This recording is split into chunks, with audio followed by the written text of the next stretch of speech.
The Royals had one of their most eye-opening series of the year over the weekend, so let's dive into what we thought about that red sweep next on Locked On Royals.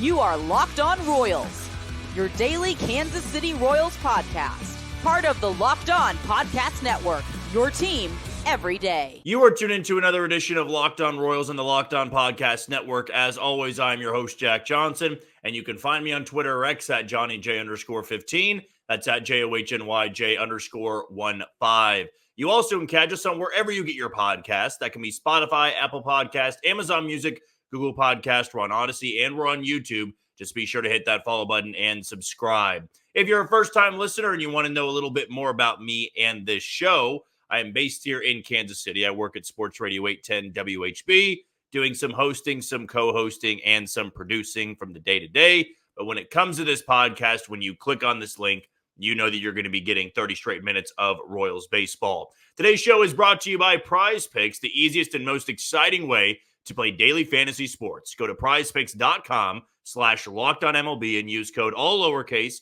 LockedOnMLB for a first deposit match of up to $100.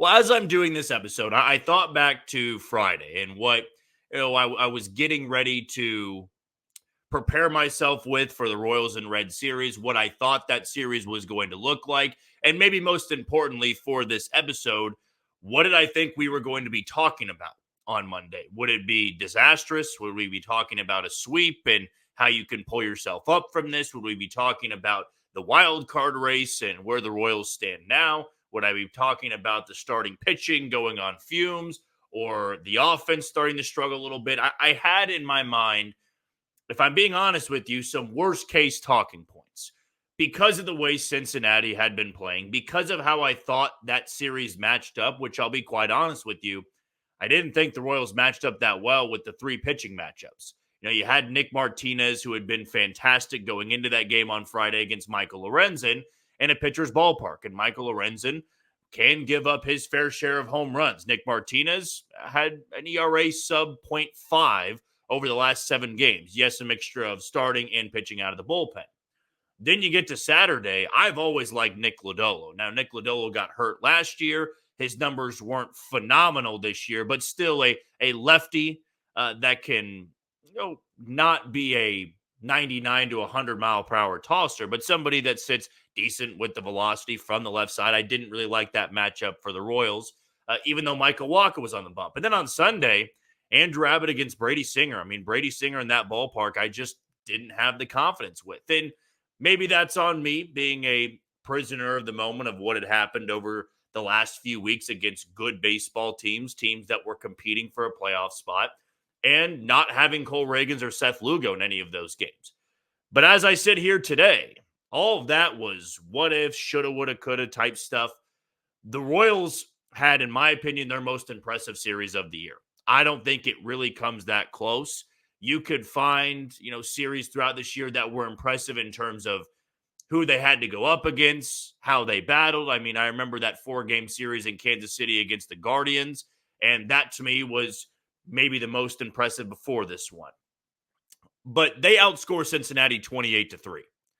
And the bullpen, with the exception of one outing by Sam Long, which I mainly attribute to the bad weather and the rain pouring and he couldn't get a grip of the ball anymore, bullpen was phenomenal. Offense was phenomenal. Starting pitching was phenomenal. They excelled at all 3 major factors of a baseball game. If you want to throw in a fourth, base running. And making sure guys like Elly De La Cruz didn't torture you on the base paths. So every aspect of this game, managerial decisions, offense, defense, bullpen, base running, they dominated Cincinnati. And Rex Hudler brought this up on the broadcast, and I think it is a good point, that I think the Royals got a huge boost from Cincinnati coming off their sweep, having an off day. And he said that happens in baseball, right? When you're rolling, the last thing you want is an off day, because you've just been coming to the ballpark and doing the same thing every single day, and it's resulting in wins. Now, if you've lost 3 in a row, that off day does come at a good time, and the Royals were coming off a series loss against Minnesota, though they had won on Wednesday. They had a chance to regroup before going to Cincinnati and taking on the Reds. But from game 1 to game 3, from the first inning of game 1 to the final out of the game in the 9th inning on Sunday, the Royals dominated. There were very few moments that the Reds truly had to capitalize in that game or to do serious damage. On Friday night, they had a chance when they chased Michael Lorenzen from the game with 2 outs, but Chris Bubich got a 3-pitch strikeout. And the Royals offense continued to pile on, and the bullpen was nails. On Saturday, game was never close. And we'll talk about the hero in that game, Dairon Blanco, with his yellow crown a little bit later on here in about 5 to 10 minutes or so. That game was never close. The Royals took the lead in the first, and then by the time it was a third of the 4th inning, it was 10-0. So they pounced on Nick Lodolo, a guy I didn't think they were going to pounce on, and Michael Wacha was as good as he's been all year long. 6 shutout innings, 9 strikeouts. Bullpen, once again, did their job with the exception of Angel Serpa. Then on Sunday, you have to deal with rain all day. There was a rain delay early on. There was rain pouring late. But the Royals did enough offensively, and Brady Singer had a bounce-back start from what he had shown earlier in the week against Minnesota. And Lucas Erceg comes in, continues to be the human cheat code since joining the Royals, that you put him in any sort of situation, it's game over for who he's facing. I mean, even Elly De La Cruz, he comes up with the bases loaded representing the go-ahead run. Yes, Lucas Erceg got a gift call, but struck out the next hitter, which I believe was Spencer Steer. Strikes out the leadoff hitter in the 8th inning, does give up a single, but then gets a strikeout and then I believe a pop out or a ground out to end his outing. And then more runs piled on in the 9th. And it's a very easy situation for, who was it that came in the 9th inning? I'm already blanking on who it was. Was it Chris Stratton? I can't really remember off the top of my head. But the bullpen did their job. Offense just piled on run after run after run. And that was by far and away, in my opinion, the most impressive series of the year because of what was at stake. Who Boston was playing, which was Baltimore in Baltimore.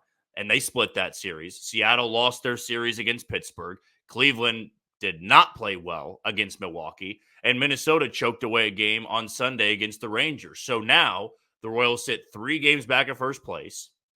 They're a game back in Minnesota for second place in the Central and the second place wild card spot. And they have a 3.5 game cushion over Boston for the wild card. As of this morning, the Royals' chances of making the playoffs per Fangraphs are over 70%. That was about as impressive and as eye-opening, as important as a series the Royals have had all season long. Because now you come home tonight and take on the Los Angeles Angels, who have the 4th worst run differential in all of baseball. So going into that Cincinnati series, I honestly talked myself into, if you just take one, you're still finding ways to keep your head above water. It really depends on what Boston does in Baltimore, what Minnesota does in Texas, what the Mariners do in Pittsburgh. All of those things matter. But the Royals did damage now in both the Central and the wild card race, where Seattle's percentages of making the playoffs are now sub 25%. Boston's starting to slip a little bit because of that bullpen. And now they have to go to Houston tonight. Minnesota's got to go to San Diego and take on the Padres. Cleveland's got to go to New York to take on the Yankees. The Mariners have to go to LA to take on the Dodgers. So we could be looking at a scenario in a perfect world where the Royals could be a game out or tied for first place by Thursday. Now, that's all things going perfectly. You shouldn't have expectations of perfect in baseball because these games still have to be played. But that weekend in Cincinnati showed me a different gear with this team. It showed me a team that can not just beat you, but step on your neck. And that's something I don't believe we had seen from the Royals in a few months or really all season long. I mean, we're talking about outscoring a good opponent 28-3. Reds fans probably left on Sunday going, I'm glad we never have to see that team again, because the Royals were that impressive. And they didn't even throw their top 2 guys in the rotation. And they only had to use Lucas Erceg once in that series. That's how good they were. It was absolute and utter domination from the Royals. And I hope there's another series like that for Kansas City before the regular season concludes. But it's hard to be better than that. It's hard to beat an opponent in their own ballpark and outscore them by 25 runs and give up 1 run apiece in all 3 games. There was one or two chances that Cincinnati had a chance to make things interesting. Game 1, Game 3, it didn't happen. Chris Bubich did his job out of the bullpen in Game 1. Lucas Ursig did his job in Game 3. Offensively, Vinny Pasquantino, Bobby Witt Jr., Salvador Perez, Dairon Blanco. I mean, the list goes on. And who didn't have a great series offensively? They just bludgeoned and massacred every pitcher that Cincinnati threw out there. And I think back to last year when Cincinnati came into Kauffman Stadium off of the hype of Elly De La Cruz, and the Reds swept Kansas City. Won a couple of late games close, and at that point in time, I'm going, man, it would be fun to be a Reds fan because of all that young talent. Elly De La Cruz, who, by the way, in 6 career games against the Royals has 1 hit. He, I believe, does not have a stolen base, or if he does, it's 1. They've struck him out 7 or 8 times. He was a non-factor in this series. And even if he was a factor, I'm not sure the rest of that lineup was good enough to keep up with what the Royals were doing offensively. As they sweep the Reds in Cincinnati, they outscore them 28-3. They are 14 games over 500 for the first time since May 26th. They begin a 3-game series on a long homestand tonight against the Los Angeles Angels. Seth Lugo will be on the bump against Carson Fulmer, the former Chicago White Sox. He's bounced around the league in a lot of different places, but let's see if Seth Lugo can bounce back from his ugly outing on Tuesday against the Minnesota Twins. And if they can go to 15 games over 500 and grab win number 70 in August for the first time since 2015. We'll take our first break of the show. When we come back, Lord knows what Dairon Blanco did before the Cincinnati series. Maybe it was the Yellow Crown. Maybe it was something he was eating, or maybe he just loves Great American Ballpark. But his performance was something to see over the weekend. We'll talk about it next on Locked On Royals. You are tuned into Locked On Royals and the Locked On Podcast Network. I'm your host, Jack Johnson, and you can find me on Twitter or X at JohnnyJ_15. Want to give a shout out to our first sponsor and our title sponsor in PrizePicks. It's America's #1 daily fantasy sports app with over 5 million active members. It's also the easiest and most exciting way to play daily fantasy sports. And unlike other apps, on PrizePicks, it's just you against the numbers. All you do is pick more or less on 2 to 6 player stat projections and watch the winnings roll in. Get in on the daily action with your friends and become part of the PrizePicks community today. You can now win up to 100 times your money on PrizePicks with as little as 4 correct picks, and you can turn $10 into $1,000. Sign up today and get $50 instantly when you play $5. You don't even need to win to receive the $50 bonus. It is guaranteed. So download the PrizePick app today and use code LOCKEDONMLB for a first deposit match of up to $100. That's code LOCKEDONMLB on PrizePicks for a deposit match of up to $100. PrizePicks, run your game today. The story of this weekend in Cincinnati is maybe a handful of things. I mean, we talked about the offense. We talked about the starting pitching. We talked about the bullpen, them completely taking Elly De La Cruz out of these 3 games, making him a non-factor. I could go 30 minutes on. I'm going to take in the entire episode and gone over 30 bullet points and why they were so important to this 3-game sweep. But I think at the top of that list, the #1 bullet point would be Dairon Blanco. And Dairon Blanco, I think, has done a really good job at being who he is this year. He is, at times, not even the 4th outfielder. He is a pinch runner.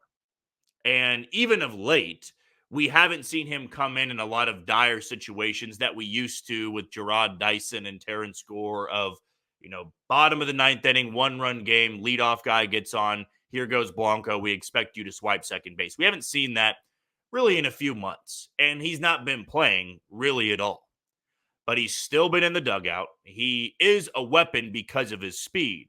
But very few times, and I think we saw this last year, did we see him tap into this power potential, become a well-rounded hitter, use his legs, use his power, have good defense.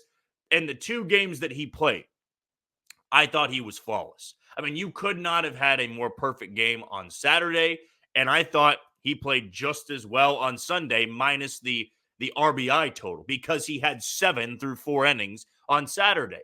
And by the way, going into Saturday, he had 5 RBIs and 1 home run on the year. By the 4th inning, he had 2 home runs and 7 RBIs.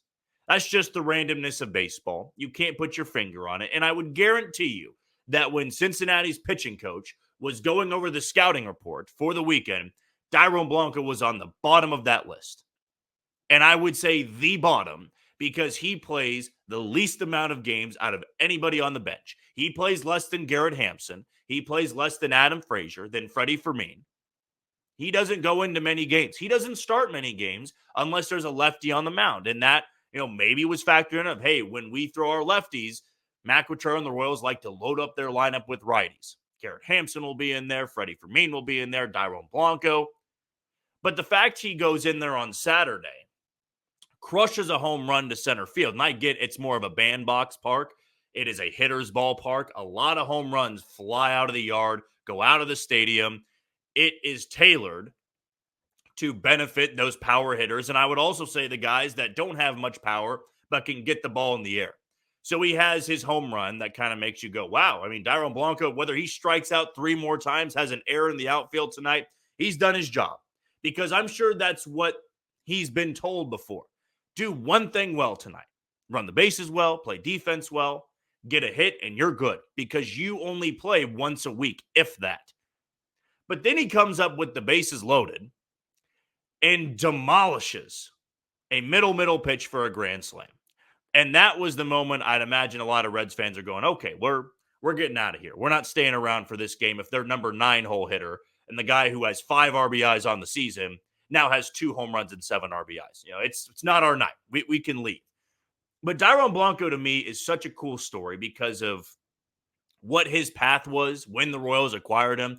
We had a podcast episode about him last year, right before he nearly hit for the cycle, came inches from a home run that would have given him the cycle late in the season. In fact, it wasn't far off from this time period of the season. I mean, I'm not going to say exactly 365 days ago, but I thought it was in July or August when he almost pulled that off. So we've seen him have that sneaky power before, and he was a late bloomer, right? He didn't really start his professional career until his mid-20s because I believe he defected from Cuba, and the A's had him in their system. And when the Royals traded Jake Diekman to Oakland to bring in Dairon Blanco, I remember the feeling being, well, he's a 80 grade speed guy, and he's 25 or 26 in Double-A. Doesn't make too much sense, but he was a late bloomer. He had barely started his professional career, and that was something that, the Royals valued. And this was before the J.J. Piccolo era had really taken over. This was a Dayton Moore deal. I think they had Kevin Merrill as well, another speedy infielder, slap-hitting infielder, and he'd never amounted much in the Royals organization. But Dairon Blanco acquired 5 years ago, being able to make an impact on a playoff team, that's something that's just cool about baseball. And from what we've heard, never complained about his role. He just does what he needs to do. And he hadn't been hitting well for quite some time, but to come through in 2 games like that, those are 2 games the Royals really needed. After winning game 1, we want to take this series. And Dairon Blanco was the reason they took that series on Saturday. And he certainly helped them take that series or sweep that series on Sunday. He's like Freddie Fermin of debuted late in his career. He's not an everyday player. Freddie's probably more of an everyday hopeful than he is. And I wouldn't say probably. Freddie is a more everyday player than Dairon Blanco is. But I do like what he brings you off the bench. That was something I really didn't consider going into spring training, was how much value he can give you. I think he's an excellent bunter. He's got great speed and use his legs, and I think he's an all right defender. Well, you can put him out there as a late game defensive replacement and feel all right with what he brings you. He doesn't make many mistakes out there. He doesn't go above and beyond like Kyle Isbell does, or like Bobby Witt Jr. or Michael Garcia do in the infield, but he does enough. He's fine out there. He's pretty much even to me. But when he gives you this offensively, that's worth having Dairon Blanco on the roster for the season. What he did on Saturday and Sunday, even if he was hitting 150 off the bench, he did his job because he grabbed the Royals an extra 2 games and a road series and a crucial road series this late into the season. That's where I'm at with him. That's how I look at these bench players. If Garrett Hampson has a walk-off hit at some point in August and September, I maybe won't go as far to say he was worth the roster spot all year long, but when these games start to dwindle away and you are just trying to stack and steal wins, sometimes having a bench player have a big at bat, drawing a walk, moving a guy over, it really maximizes their value because they're not given the same level of expectation that Bobby Witt Jr. is, as Vinny is, as Salvi is in the rotation, right? If Michael Lorenzen does what he did on Friday every single time out, that's absolutely maximizing his value because he doesn't have the expectation that Reagans and Lugo do. Out of the bullpen, you get just enough from Hunter Harvey, that's fine, maximizing the value. Whereas Lucas Ursig, you expect the world from it. Now, those are different roles, different players, not quite equivalent to a bench guy, a guy that doesn't play a lot. But Dairon Blanco, I feel like, has stole a couple of games for the Royals this year, and that alone makes his roster spot valuable. And I'm excited to see if he gets an opportunity on this homestand to make more of an impact with his bat or maybe late in a game with his base running abilities. Okay, we're going to take our final break of the show. But before we do that, thank you for making Locked On Royals your first listen today. For your second listen, enjoy the Locked On MLB podcast. Host Pat Sullivan, a.k.a. Sully, is here daily to provide national expertise with his trademark humor to help you get ready for the MLB playoffs here in the dog days of summer. Prepare for the Fall Classic with Sully, who has it all covered every single day on Locked On MLB. Available on YouTube or wherever you get your podcasts. Part of the Locked On Podcast Network, your team every day. When we come back, we will preview this 3-game series against the Los Angeles Angels. That's coming up on Locked On Royals. You are tuned into Locked On Royals and the Locked On Podcast Network. I'm your host, Jack Johnson, and you can find me on Twitter or X at JohnnyJ_15. Want to give a shout out to FanDuel, our final sponsor today. And you've heard us talk a lot about FanDuel, America's #1 sportsbook. Well, we have something a little different for you because now through September 22nd, all FanDuel customers can bet $5 and get a 3-week free trial of NFL Sunday Ticket from YouTube and YouTube TV. Then, with a YouTube TV base plan, you'll be able to watch every regular season Sunday afternoon out-of-market game. All you need is a Google account and a current form of payment, and you can cancel at any time. Just visit FanDuel.com/LockedOn to download America's #1 sportsbook. And yes, with the NFL season just around the corner, you don't want to miss any of that action. I'm a YouTube TV owner, so I absolutely want to catch every single NFL game, not just because of my job, but because of pure enjoyment. So be sure to check out that deal over at FanDuel today. Well, the 3-game series begins tonight against the Angels. I'm anticipating going to at least 2 of these games and then likely to 1 over the weekend against the Philadelphia Phillies. Should be a packed crowd over the weekend against the Phillies. But as for this Angels series, look, it's easy to sit here and say you should sweep this team. They're bad. They have the 4th worst run differential in all of baseball. The starter tonight for the Angels, Carson Fulmer, you might remember him a little bit with the Chicago White Sox. He was a failed first-round pick, was a top 10 pick out of Vanderbilt, was excellent in college, never really caught on with the White Sox. And he's bounced around from team to team. He's been with the White Sox. He's been with Cincinnati. He's been with the Angels. He's been with Detroit. He's been with Baltimore. In fact, in that COVID year, he bounced around like 3 or 4 times. He just never really stuck. Now, the Angels are giving him a shot because their season is lost and they're a bad baseball team.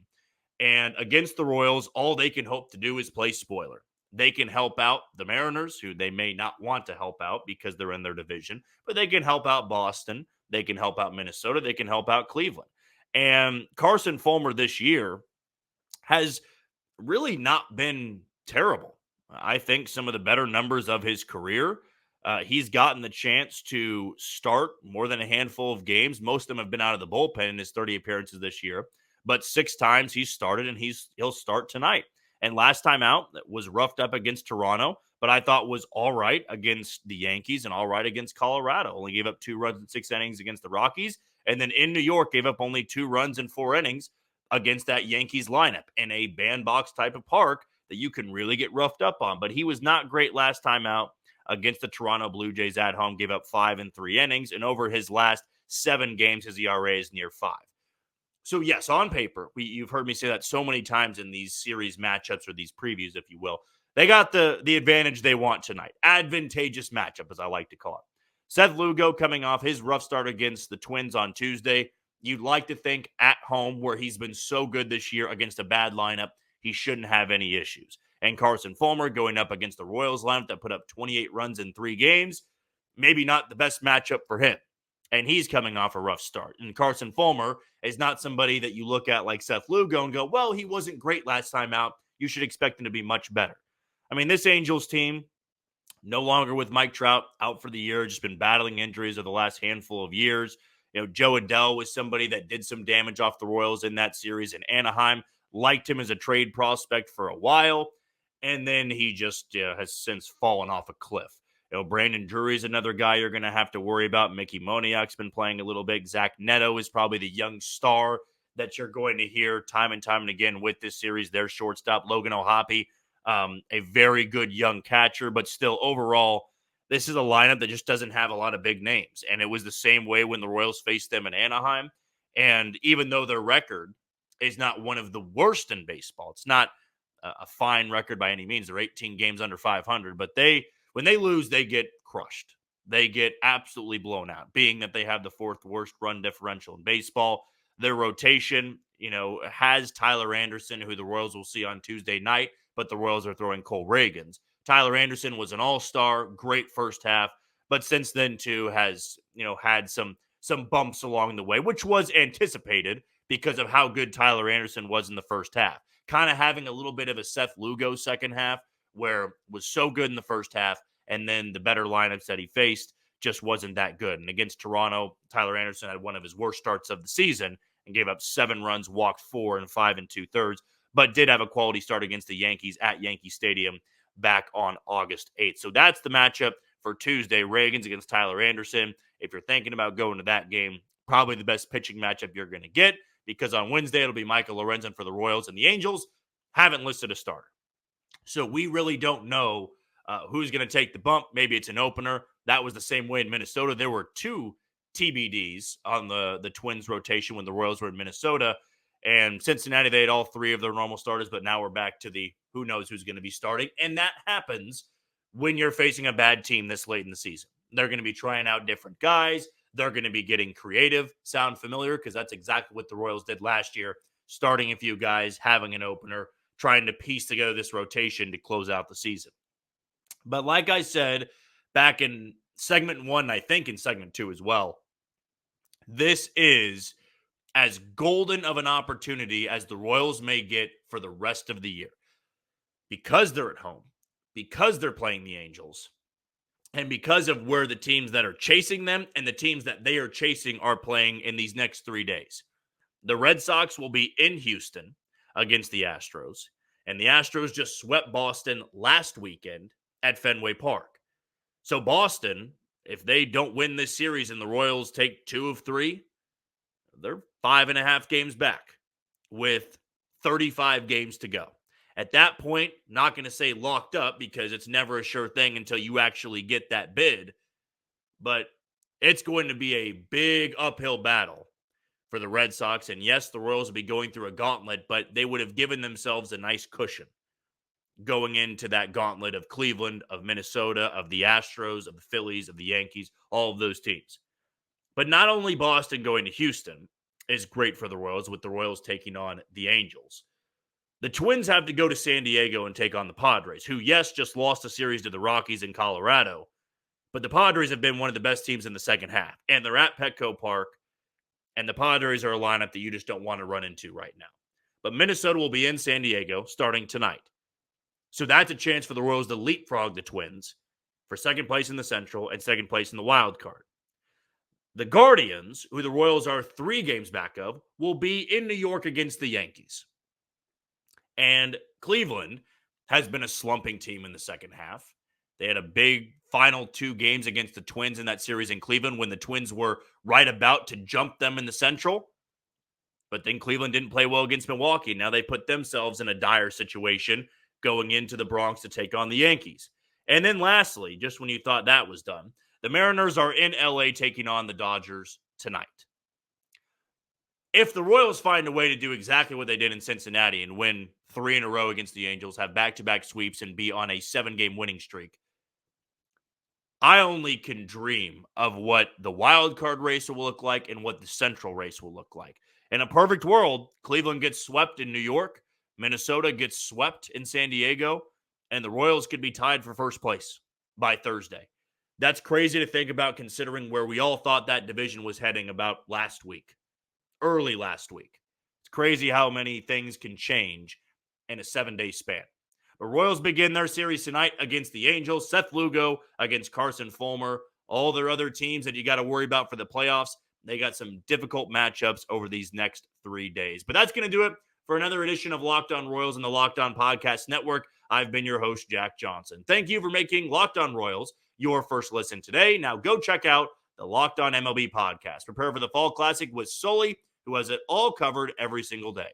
You can find the link to Locked On MLB in the description, so you don't need to search. Part of the Locked On Podcast Network, your team every day. Tomorrow, we're going to have a breakdown of what happened in Game 1 and also a little bit of an update on that wild card and central race as we are under 40 games to go in the 2024 regular season. But until then, you take it easy, Kansas City.